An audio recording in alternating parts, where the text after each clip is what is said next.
So I went to London for the weekend, the big city, if you will, and shot 9 rolls of film, which is a lot for 2 days. Um, I shot 7 rolls of medium format 120. I shot 800 ISO, so my bank account is shooting me in the face right now for buying such expensive film.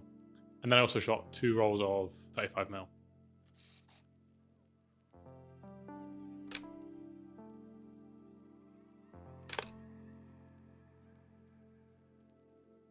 London was an interesting experience. I haven't shot in a city or in front of people or around people for a long time. This entire sort of lockdown period, I've been in the countryside in Wiltshire, shooting some film and some digital, just in the countryside in the middle of nowhere. So I've been enjoying solitude a little bit. So it's been interesting being back around people. Where I live at the moment, it's a bit harder to do that because it hasn't got the anonymity of London, which is something I really enjoyed. And it meant that I just shot a lot because I was like, no one's looking at me, no one cares what I'm doing. I can just do whatever I want. I could take photos of other people, I could take photos of buildings, I could take photos of whatever I wanted, and no one really cared, which is nice. Well, it's not nice. No, obviously you care, but no one around me cared at the time, which is nice.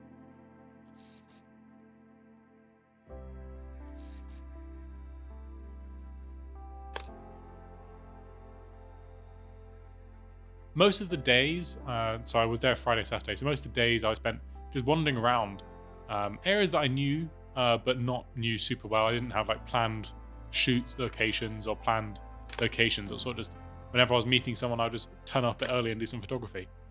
On Saturday, I spent most of my time wandering around with friends. So I don't really have much footage, but I did take some nice photos. Went to Chinatown, went to Covent Garden. These are areas where there are lots of people, and we kind of left the main streets and went out to back streets because it was much nicer being around a bit less of a crowd.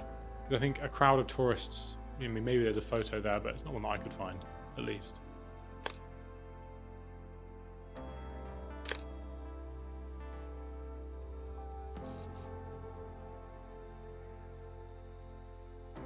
I really enjoy shooting on the Mamiya.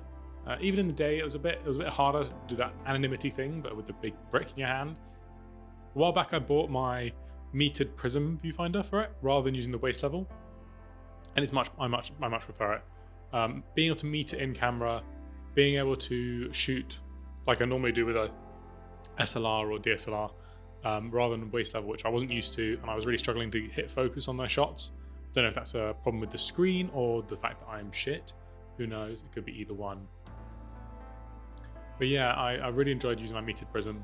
It did help me have a bit more confidence in the camera and shooting well, I think.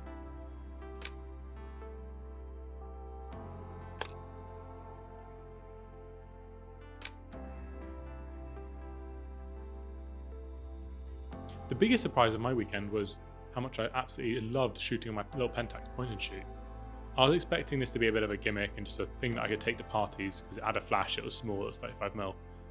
But the fact that it's a zoom lens and it goes up to sort of 105mm, I love telephoto, along with the fact that it has a panoramic view, just some little flaps that come down to block the thing.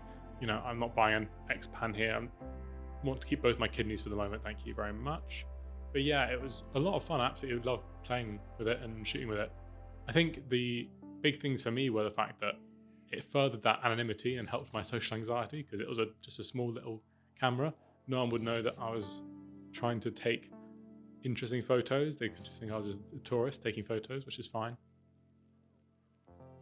Yeah, so that was the biggest surprise of my weekend. I just absolutely loved shooting on that little point and shoot. And it makes me think that I might want some more digital stuff. Not necessarily not shooting film, but cameras with a little bit more settings options, maybe even autofocus, who knows. The fully analog cameras, I've loved shooting with them, but at the same time, I feel like it sometimes is just a hindrance to the photography rather than an elevator. But we'll see down the line what I'm shooting with.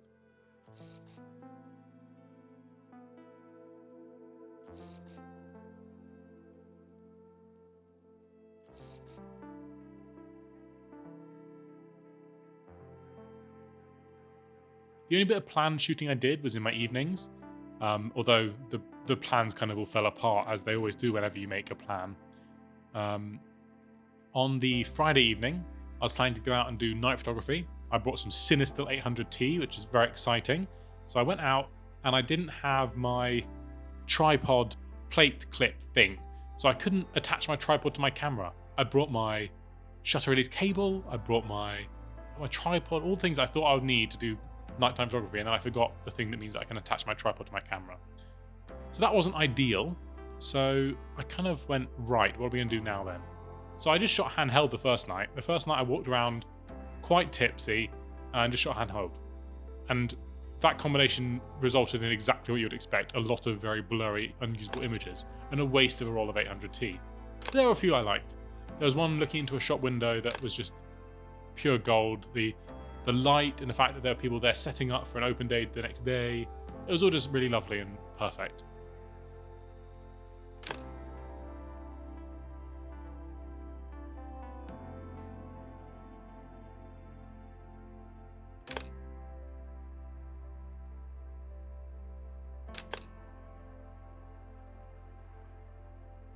So I was out and I managed to find, I actually sourced that afternoon, a tripod plate that fit. I found various that didn't fit, but I found one that fit at a shop in London. So I got that, I went out and I took the most generic nighttime photos you can do. The most generic long exposures.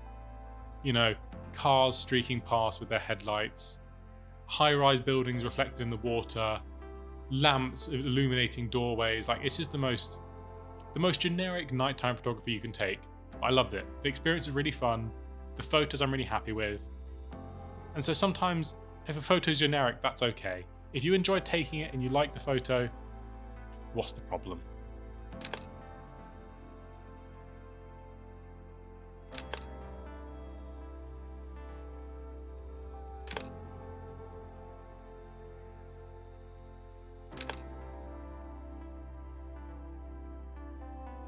Yeah, so that was my nighttime escapades, running around London in the dark. I was doing it on my own. I think in the future, when I'm doing nighttime photography, I would want to be with someone else and do it with someone else because it makes it a little bit more fun. And I had my headphones in, I was just vibing, but there was, that niggling feeling in the back where I was like, I'm so isolated out here. I wish I just was with someone else because it just removes any of that anxiety about what the hell is that guy doing with all that gear going around at night. Yeah.